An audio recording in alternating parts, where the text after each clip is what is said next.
Beberapa jam mendekati tenggat ultimatum Amerika Serikat ke Iran, apakah jalur perundingan masih dapat ditempuh atau perang darat akan pecah dan melibatkan negara sekutu Iran seperti Rusia dan Tiongkok? Kita akan bahas bersama Guru Besar Hubungan Internasional Saint Petersburg State University Rusia, Koni Rahakundeni Bakri, dan juga peneliti Asia Middle East Center Pizarro Gozali. Selamat petang Bu Koni, selamat petang juga Bang Pizarro. Selamat petang Mbak Cynthia. Bu Koni, ultimatum Trump bisa dibilang ini berubah-ubah. Catatannya sudah ada beberapa kali perubahan. Dan tenggat sebenarnya hampir habis. Kalau dari catatan saya 20.00 waktu Amerika, artinya 11.30 malam kalau nggak salah waktu Iran. Apakah Rusia akan turun tangan dalam peperangan terbuka bersama Iran ketika tenggat waktu habis? Sebenarnya kalau tenggat waktunya berarti kan jam 8 waktu Amerika Serikat ya, tanggal 7 itu. Nah, memang statement Trump kemarin itu sudah sangat keras ya. Istilahnya mereka ancaman sudah, kalau tidak mereka ikut, yang pasti mereka nggak akan punya jembatan lagi, mereka nggak akan punya lagi pembangkit listrik, dan apapun Iran akan jadi neraka lah. Nah, saya rasa itu tadi Peskov sudah bicara, tapi yang kita mesti lihat adalah statementnya Lavrov. Lavrov itu kemarin langsung telepon Menlu Iran Abbas Araghchi, ya kan?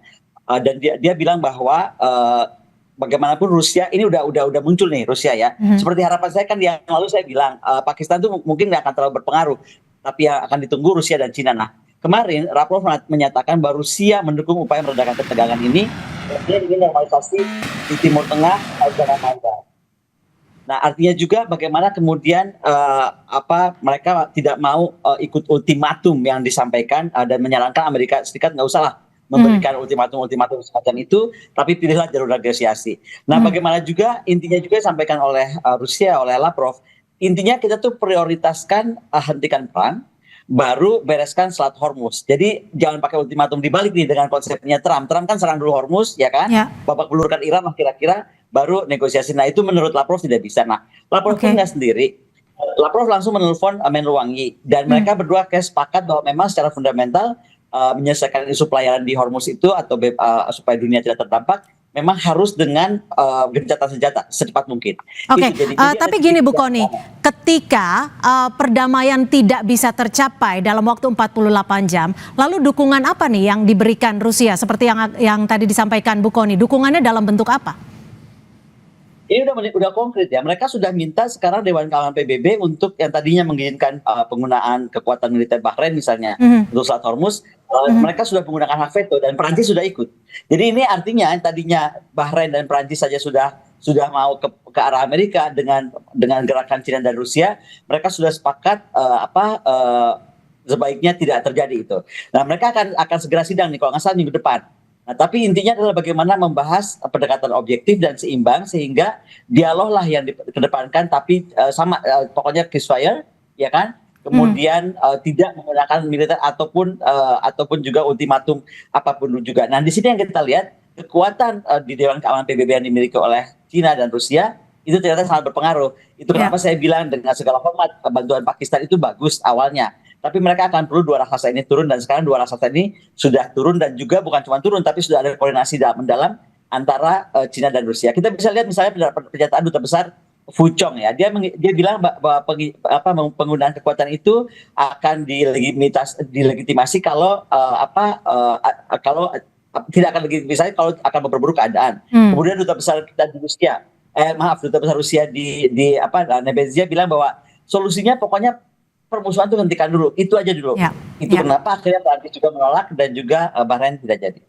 Bang Pizarro, kalau dari pandangan Anda, apakah Tiongkok benar-benar akan turun tangan menjelang habisnya tenggat waktu yang disampaikan Presiden Trump ini? Iya, ini sekarang kalau kita lihat ya, diplomasi yang sedang dilakukan oleh negara-negara Timur Tengah, negara-negara Teluk seperti Pakistan, Turki, Oman, dan lain sebagainya, itu sebenarnya muaranya ke Tiongkok. Kalau kita lihat setelah pertemuan kemarin di Islamabad antara 4 negara tersebut, mereka melaporkan itu kepada Wang Yi, kepada Menteri Luar Negeri Tiongkok ya. Ini membuktikan bahwa sebenarnya kunci dari perdamaian dan kunci dari upaya untuk melakukan ceasefire antara Amerika Serikat dan Iran itu ada di Beijing seperti itu. Dan kita jangan lupa Mbak Cynthia Asia ya. Kenapa Tiongkok itu sangat berkepentingan dalam menjamin gencatan senjata antara Amerika Serikat dan Iran? Ini Timur Tengah itu pasarnya Tiongkok. Kalau kita lihat ya, dari 6 negara GCC, Dewan Kerjasama Teluk, itu ada 257 miliar ya investasi Tiongkok yang ada di sana. Itu sangat besar. Ini kan Amerika Serikat melakukan serangan kepada wilayah Timur Tengah, ini kan sebenarnya ingin membakar pasarnya Tiongkok ini. Dan Beijing itu paham betul bagaimana pola yang sedang dilakukan oleh Donald Trump ya. Makanya Tiongkok selama ini memberikan bantuan kepada Iran, tetapi tidak kemudian mengirim trupsnya ya. Karena dia tidak mau ini pasarnya, marketnya, itu kemudian terbakar gitu. Dan Ya. ini akan menjadi kunci yang sangat kuat ya, bagaimana peran Tiongkok dan peran Rusia nanti ketika mereka masuk kepada skala upaya gencatan senjata. Tadi seperti disebut Bukhoni ya, bahwa Moskow itu sudah memveto upaya Bahrain ya untuk kemudian mendesak Dewan Keamanan itu mengerahkan kekuatannya untuk membuka Selat Hormuz. Tetapi kalau kita lihat ya, ada pergerakan dari anggota Dewan Keamanan PB yang kemudian mencoba memblok ini. Karena dia tahu ini Bahrain ini kan sebenarnya kita mengetahui dia punya hubungan yang sangat dekat dengan Amerika Serikat. Dan dia sekarang juga upayanya untuk melakukan dorongan agar kemudian negara-negara besar itu melakukan serangan kepada Iran untuk memastikan Selat Hormuz itu dibuka. Tetapi kan tidak bisa, diplomasi itu tidak bisa dilakukan di bawah ancaman, di bawah Betul. kekerasan ya. Dan dilakukan oleh Donald Trump pada hari ini, dia bahkan sekarang memberikan ultimatum 48 jam itu selalu diundur-undur terus tuh. Seharusnya kan hari ini nih deadline-nya, tapi diundur-undur. Iya, Itu membuktikan sebenarnya Donald Trump itu juga nggak pede. Karena dari segala macam ultimatum yang diberikan oleh Bukan artinya ada strategi yang sebenarnya sedang disiapkan Donald Trump ya? Betul, sebenarnya gini, kenapa dia mengundur ya? Karena sekarang sedang digerakkan sel-sel diplomasi Amerika Serikat untuk kemudian berjabatan tangan dengan Teheran untuk melakukan gencatan senjata. Ini kan Steve Witkoff itu udah melakukan kontak langsung loh dengan Arakci, yang tadinya kan ditengahi oleh Pakistan ya, tapi sekarang udah direct talks itu.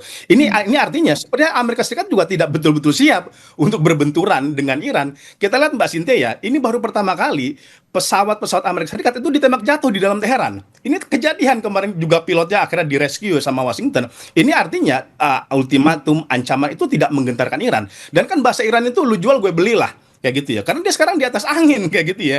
Tapi Anda menduganya ultimatum yang terakhir ini akan benar-benar terjadi atau akan mundur lagi nih Bang Pizarro?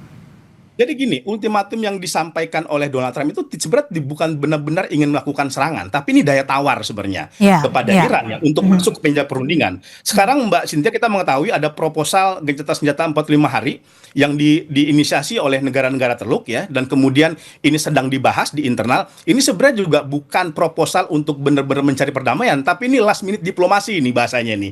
Ini diplomasi menit-menit akhir karena eskalasi akan semakin besar nih ketika kemudian Amerika Serikat sekarang yang sudah bersiap-siap tentaranya, marinir untuk melakukan serangan kepada Iran, kalau tidak dihentikan, ini kan bencana kemanusiaan akan sangat besar. Sekarang saja minyak mentah Mbak Cynthia, kita lihat udah 111 itu US dollar per barrel ya. Setiap Donald Trump ngomong, itu minyak selalu naik gitu. Bahkan diprediksi itu minyak itu akan menjadi 200 US dollar per barel gitu. Ini kalau tidak dihentikan, kalau tidak ada upaya terobosan diplomasi, ini justru akan merugikan semuanya. Makanya sekarang ada proposal gencatan senjata 45 hari, tetapi kan Teheran belum memberikan respon. Karena dia tidak mau diplomasi itu dilakukan untuk kemudian mencuti kedaulatannya Iran. Nah, Bu Kony, sekarang kan kita tahu sebenarnya kita tidak bisa menutup mata bahwa Rusia menjadi salah satu pihak yang secara tidak langsung diuntungkan oleh dampak perang atas penjualan minyak ke beberapa negara. Apakah Rusia benar-benar ingin menyudahi perang, ingin membawa perdamaian di Timur Tengah? Kalau langsung jawab ke situ, sebenarnya sudah pasti Rusia itu ingin begini. China dan Rusia itu ingin jadi mediator yang bertanggung jawab. Tapi kalau saya lihat, Rusia somehow ingin lebih ke krisis ini agak panjangan dikit lah. Kenapa? Karena bagaimanapun ada latar belakang Rusia tuh marah lah sama Amerika dengan kasus Ukraina dan lain-lain kan. Jadi paling tidak dia ingin Amerika tuh terkuras dulu gitu. Nah, tapi di sini kita mesti lihat tekanan untuk agak mau memolorkan ini, ya kan? Kita mesti lihat juga dari tuntutan dunia karena begini, seperti tadi sampaikan, sekarang tuh Brent dan WTI sudah tembus 114 barel per barel kan. Nah, inflasi di Eropa itu sudah mencapai 25%, 15-25% BBM naik. Jadi inflasi itu sudah naik karena bursa Eropa turun dan resesi diperkirakan akan segera meningkat. Amerika sudah terjadi panic buying. Misalnya beberapa, saya lupa ya daerah-daerah beberapa negara bagian, tapi sudah mulai panic buying dan Wall Street sudah mulai berguguran. China sendiri seperti kita tahu dia adalah tergantung sangat kepada Hormuz, jelas itu akan berusaha keras untuk menyelesaikan masalah ini gitu kan. Nah, tapi kita lihat juga Jepang dan Korea. Jepang, Korea, Bangladesh itu tuh sekarang sudah naik BBM-nya sampai 30%, ya kan? Kemudian bursa Asia ikut melemah di sana.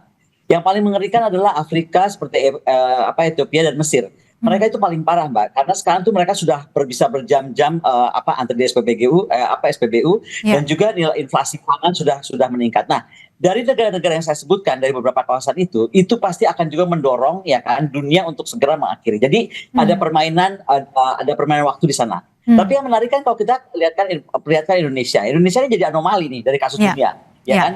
Kita ini paling aneh karena kita tuh nggak sama sekali tidak ada lonjakan apapun karena Menseknek Prasetyo Hadi kemudian juga Pak Bahlil sudah bilang bahwa ada perintah langsung dari Presiden tidak boleh menaikkan apapun. Pertanyaan saya cuma satu, ini bisa bertahan berapa lama? Karena defisit kalau kita pertahankan tadi disampaikan kan kalau sampai $200 per barrel, maka defisit itu bisa melebar sampai 3,6 sampai 3,7 PDB dan itu ya untuk saat itu Indonesia bisa bahaya tuh. Tapi kalau sekarang mungkin masih ada pengecualian. Makanya kita akhirnya bisa bagi di daerah mana yang ingin cepat ini selesai secepat mungkin karena sudah mulai kehabisan napas atau sudah mulai susah dan takut ada resesi di negaranya. Tapi di lain sisi ada juga yang oke deh kalau bisa lamaan dikit sampai terkuras habis kekuatan Amerika. Karena ada masa lalu yang kita marah lah gitu dari pihak Rusia. Tapi saya mau catatan satu, saya kan tinggal di sini. Ini yang menarik. Dari kemarin di sini beritanya adalah pamer semua alat-alat persenjataan Iran yang selama ini kita kira tidak ada. Jadi senjata-senjata masif itu sudah ditunjukkan terus. Yang lebih sakti lagi di sini juga sudah mulai muncul apa sih kekuatan Rusia secara militer. Banyak hal yang kita nggak tahu sebelumnya itu sudah dimunculkan kekuatannya apa bisa mencapai kota mana aja. Jadi kayak ada permainan disampaikan tadi. Ada permainan kekuatan diplomasi dan penekanan supaya ini ayo posisi tawarnya di mana gitu. Ya, kalau kita melihat dari pola perang dari 28 Februari sampai saat ini dilihat bahwa memang ada diplomasi tapi juga tekanan militer yang dibarengi oleh ruang diplomasi. Tapi sampai saat ini ruang diplomasi itu belum mencapai titik temu. Lalu seperti apa? Apakah memang Iran artinya tidak gentar terhadap ultimatum yang disampaikan oleh Trump? Kita masih akan membahasnya selepas jeda. Tetap bersama kami di Kompas Petang.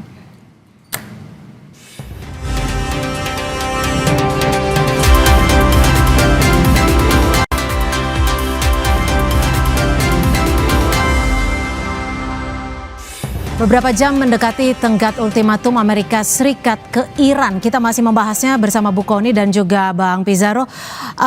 Bu Kony, kalau yang berdasarkan catatan, Sergei Lavrov menghubungi Wang Yi melalui telepon. Ini artinya Rusia bisa dikatakan yang menginisiasi. Lalu solusi apa sebenarnya yang ditawarkan Rusia yang dirundingkan dengan Tiongkok yang akan diajukan kepada pihak-pihak berkonflik? Seperti saya sampaikan tadi, ini sebenarnya dengan telepon-teleponnya antara Lavrov dengan Wang Yi ini sudah banyak yang tercapai ya. At least Bahrain sudah mengundurkan niatnya, kemudian Paris atau Prancis sudah mulai ikut untuk juga tidak ikutan ke keputusan Amerika Serikat. Karena gini loh, Trump ini kan sudah bicara ini tentang dari minggu lalu ya. This is nearing completion, udah selesai. Tapi kalau kita lihat udah makin jelas ada kesepakatan untuk di Dewan Keamanan PBB yang didorong untuk bagaimana gencatan senjata sebagai kunci utama. Yang paling menarik di sini adalah sebenarnya kalau kita lihat Israel. Ini sih gara-gara ini Israel ini kan sekarang jadi tenang-tenang aja. Pertanyaan saya kan kenapa sekarang nggak jadi Israel versus Iran? Betul nggak? Jadinya sekarang ya Amerika versus Iran. Dan disinilah menariknya sebenarnya kalau kita tarik kepentingannya dunia terhadap Hormuz. Karena sekarang itu bukannya Israel tidak versus Iran. Kenapa jadi Amerika versus Iran? Karena memang ada tuntutan ancaman Hormuz itu mengancam dunia, bukan saja ekonomi karena minyak bumi, tapi semua yang disampaikan oleh Presiden Putin minggu lalu bahwa ini kalau sampai diteruskan, kata Presiden Putin, ini dampaknya akan lebih parah daripada pandemik. Jadi nanti pupuk akan susah, bahan makanan akan susah, seluruh dunia akan susah. Itu yang kenapa menjadi pertimbangan Presiden Putin untuk kemudian minta Lavrov dan langsung berkomunikasi dengan pihak Cina. Itu yang kita tunggu kan. Makanya saya bilang nggak cukup hanya Pakistan. Nah, yang kedua juga kita lihat statement-statement dari duta besar. Duta besar sudah menyatakan juga bahwa artinya sudah turun nih dari level presiden ke level Menlu. Sekarang duta besar sudah sama ini. Hentikan permusuhan dan bagaimana kemudian Hormuz baru dibuka. Demikian juga dari duta besar dari Cina yang juga menyatakan hal sama. Jadi intinya Cina dan ini sudah satu pintu. Nah, masalahnya adalah besok sidang Dewan Keamanan PBB ini akan seperti apa. Tapi saya percaya, kembali tadi kenapa saya bandingkan dengan Israel yang sudah mulai diam, pasti nih tekanan dunia akan lebih besar. Artinya Trump itu pasti akan menang. Nih kalau kita lihat ya, kembali kalau saya kan orang militer, kita lihat nih pengaruhnya ya secara militer geopolitik. Mungkin Amerika itu akan menang taktis. Anggaplah dia akan menang taktis. Ini ya kayaknya endingnya. Tapi dia berhitung sangat gitu kan, karena harganya pasti mahal. Oke. Berapa lama waktu, tapi akan inflasi dalam negeri, kemudian yang paling parah, citra internasional dia sebagai negara agresor tuh akan semakin dicatat dunia, dan itu nggak bagus karena tuntutan dari masyarakat domestik juga kan udah mulai no kings, gerakan no kings itu sudah terjadi besar-besaran gitu. Jadi statement Trump yang tanggal 4 ya, tanggal 4 April kan dia bilang pokoknya kita buka Hormuz, minyaknya mau kita rebut gitu kan, kita ambil keuntungan besar, tahu-tahu pilot pesawatnya jatuh, akhirnya beda kan serangannya jadi urusin pilot kayak gitu-gitu loh. Jadi ini memang sangat menarik gitu. Tapi yang pasti mesti jaga adalah bagaimana masyarakat Amerika akan berharap ini tidak akan terus berkepanjangan karena sudah mulai terdampak besar. Ya, Bang Pizarro, ini jika Selat Hormuz tidak dibuka secara menyeluruh, artinya kalau dilihat dari ultimatumnya, jika memang benar-benar akan dilakukan, Trump akan melakukan serangan darat, akan pecah. Lalu sebenarnya dampak bagi global sendiri, selain yang disampaikan Bu Kony tadi, adakah dampak global lainnya yang lebih luas? Iya, ini sebenarnya kenapa Iran tidak mau membuka Selat Hormuz, karena itu memang leverage-nya dia sekarang, daya tawar dia sekarang. Tanpa ada Selat Hormuz, kita bisa melihat ya bahwa kemudian Iran pasti akan menghadapi tekanan serangan yang begitu besar yang dilakukan oleh Amerika Serikat. Ini akan terus dipegang menurut saya oleh Selat Hormuz. Trump mau ngancem apapun, ultimatum apapun, itu Iran nggak akan pernah buka itu Selat Hormuz gitu. Apalagi Mbak Cynthia, Iran itu juga pinter. Dia memang tidak membuka Selat Hormuz secara keseluruhan, tetapi dia melakukan fleksibilitas hanya kepada negara-negara tertentu. Bahkan termasuk ke negara-negara sekutunya Amerika Serikat gitu. Contoh India. India itu kan sekutunya Israel. Ya, dia dekat dengan Amerika Serikat, tapi dia dapat fleksibilitas tuh untuk bisa keluar masuk gitu. Karena India itu juga punya saham investasi maritim nanti di Pelabuhan Charabar. Pakistan juga sama, itu juga sekutu Trump. Bahkan Shehbaz Sharif dia memajukan Trump sebagai peraih Nobel perdamaian, tapi tetap bisa dibuka gitu. Jadi ya, Iran ini pengen memecah konsentrasi sekutu-sekutunya Amerika Serikat ya, untuk kemudian dia tidak memberikan dukungan yang begitu sangat besar kepada Amerika Serikat, dan dia tetap berada di pihak Iran, dan dampaknya pasti akan sangat besar. Salah satulah yang jarang disoroti lah tadi ya, Mbak Bu Kony sebut masalah pangan gitu ya.